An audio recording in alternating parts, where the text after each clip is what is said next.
Why is it more often than not our worst expectations come true rather than our best expectations? We're going to talk about this today. This is Tom Kieran with the Be Something Wonderful studio of Higher Consciousness in San Diego, California, where we help you level up and become the best version of yourself. Welcome back, guys. I have a great lesson today. This follows on the heels of the lesson we had yesterday talking about Reality Transurfing, written by Vadim Zeland. I'll put another link in today, guys. And remember yesterday we talked the idea about importance, this idea of putting too much importance on our desires and what we want. And when we put too much importance on what we desire and what we want, we create what Vadim calls excess potential, which is really just a bunch of resistant energy in our life. And then the universe calls forth these balance forces, this idea to balance and restore harmony with our creations. Now, we talked about this. This is very similar to the law of opposites, right? Why do we often get opposite of what we want, right? Because we're in that energy. This is the same idea with this idea of importance, excess potential, and balance forces. We very often attract what we don't want because we're in that energy, that negative having, wanting energy of wanting, and that's what the universe gives us. The other thing we talked about with the law of opposites is that we're in a dual universe. What we don't know hot unless we know cold. We don't know light unless we know darkness. This idea that the universe is a dual world, and the universe brings you that contextual framework immediately as you set your attention and your choice. The opposite comes into your existence. It's how we interpret that opposite. It's how we establish our relationship to that opposite that determines what's going to happen next, that determines what's our next life event going to be. This is powerful. That's what we're going to talk about today. And so here's the thing, guys. We have this proclivity, this inclination, this propensity towards negativity rather than positivity.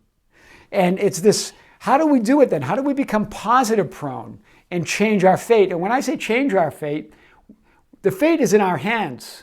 Remember, we have that God seed in us. That was God's greatest gift, to give us free will, to give us free choice, and to create with God, right? But God's not going to interfere with our choices. God will just keep laying out the path of least resistance, try to lead you along to your desires, even though you're as you are within this negativity or resistance that you're creating. God's always there with you, providing you love and more love, right? Jesus, right? We love him because he loved us first. It's that unconditional love, always there for you, always leading you along the path of least resistance. This is cool. Vadim talks about lifelines. And this idea that you have free choice, you get to choose. We have free will. You get to choose. You get to intend, and then you walk along your current lifeline. If you choose, when an event comes up, and you interpret it as negative, that gets you on an unfavorable lifeline, right? So if you interpret it, if you establish your relationship to it as negative, then that gets you on a negative lifeline. If you establish your relationship to that event as positive, that gives you on a favorable lifeline, regardless of the event. Remember, whether it's positive or negative, good or bad, for us or against us, we get to decide. It's our choice. We get to decide our relationship to it. This is really cool stuff. This is tremendous power, right? Here, guys, as you're walking along your lifeline, what throws you off? What throws you into a negative, unfavorable lifeline? When you interpret that event as negative, you get more negative events. The events themselves are not related. It's your relationship to the event that establishes the next event, right? There's a lot of power in this. And then, again, if you interpret it as positive, if you establish a relationship to it as positive, that keeps you on a positive lifeline where more good stuff happens, right? It's your relationship to the event that determines it, not the event itself, right? How do we know? For example, here's what happens. You get up in the morning, you get a cup of coffee, you spill coffee on yourself, you get a little frustrated, you get more frustrated. You get in your car, you notice that you're out of gas. Oh, now the day just keeps getting worse and worse. You finally get gas, then you pull out and you get bumped you get bumped and hit by somebody. You go, oh wow, that figures, right? More negative. And you keep interpreting these events as negative. It keeps attracting more negativity. You keep establishing every event is the chance for a new lifeline. You keep choosing another negative lifeline. They're different lifelines, but they're still negative, right?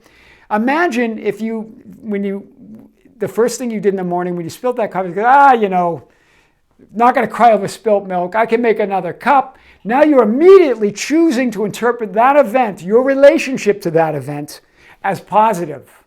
Now good things start coming.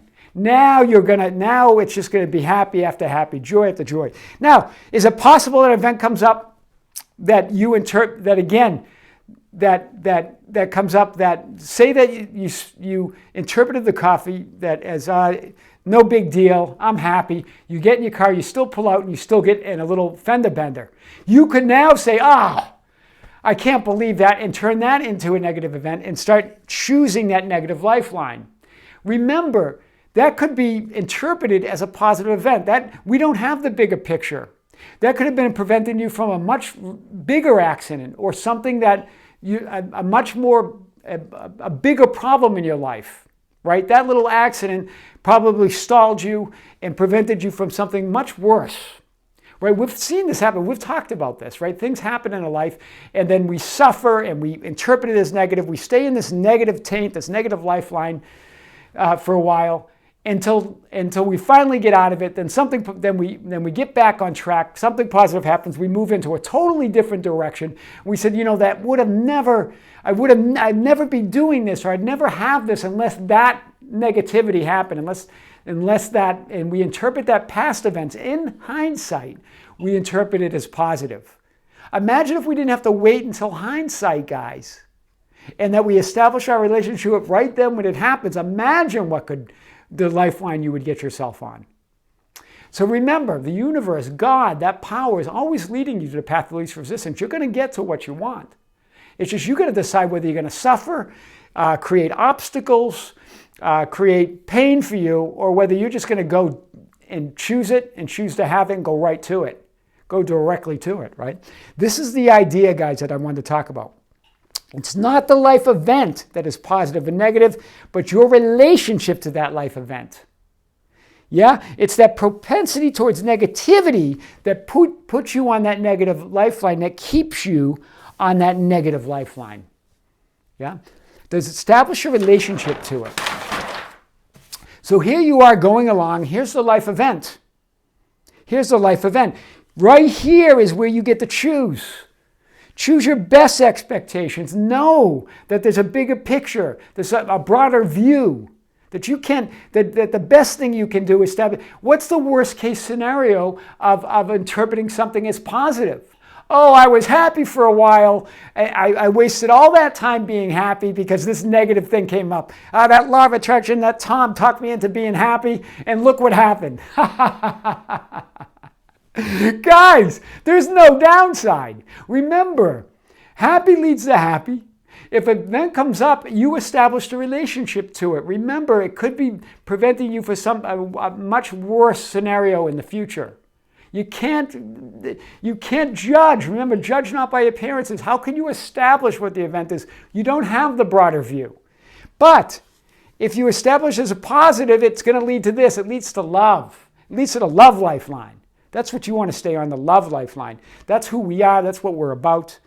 Instead of this fear lifeline, this negative. Your best expectations are possible all the time, if you establish a relationship to each event as positive, knowing that in the broader sense, it's coming. We talked about this, guys. Suffering and negativity is not natural. We talked about natural and normal. It might have become the new normal, or it might feel normal, especially in 2020. It's not. It's not natural, guys. All good things don't have to come to an end, right? This idea of all good things. So how do we do it? How do we become positive prone? Well, we're going to talk about that right now. If someone tells you to get positive, that's hard, right? That's not the way. You can't force yourself to be positive, right? This force isn't going to work. Being on cloud nine, you're going to quickly fall off cloud nine because something's going to come up that you're going to interpret as negative, and it's going to bounce you right off cloud nine. So trying to force the attitude is fleeting. What do? You choose instead. You choose. Wow. Choose. Intent. Yes. Interpret it as positive. You get to establish your relationship to life, to these events. No one and nothing can prevent you from that. I don't care who it is or what it is. You get to choose. How do we do it? We drop this idea of importance, right? We talked about importance.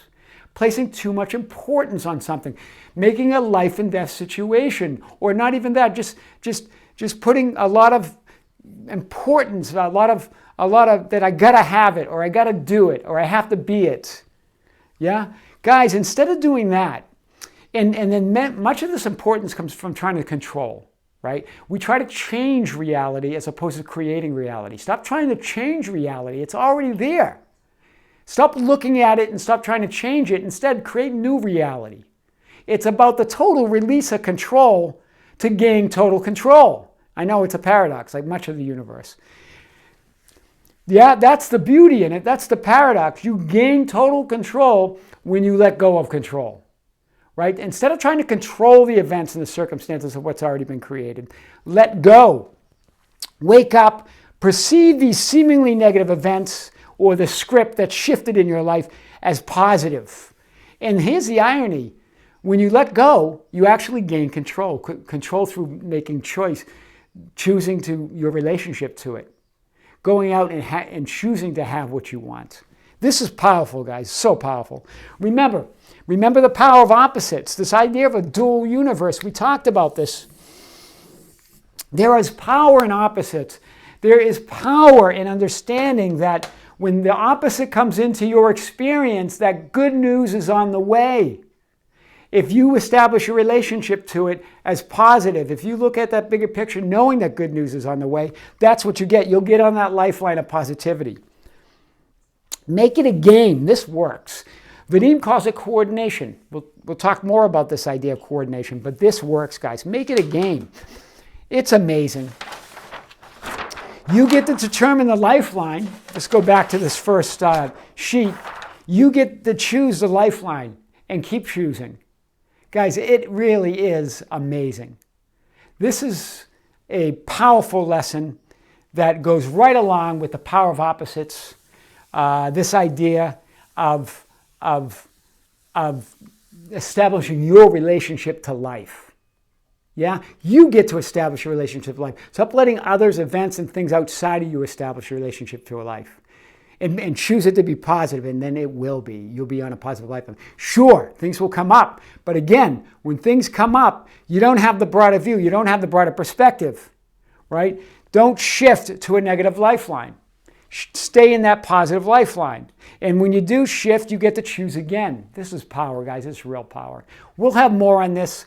This is Tom Kieran with the Be Something Wonderful studio of Higher Consciousness in San Diego, California, where we help you level up and become the best version of yourself. Guys, don't forget to hit the subscribe button. It's a little caricature of me with a headset. Don't forget to hit the notification bell so you never miss a video. And press the like button. That's how we get our message out. Until next time, this is Tom Kieran with Be Something Wonderful. See you soon.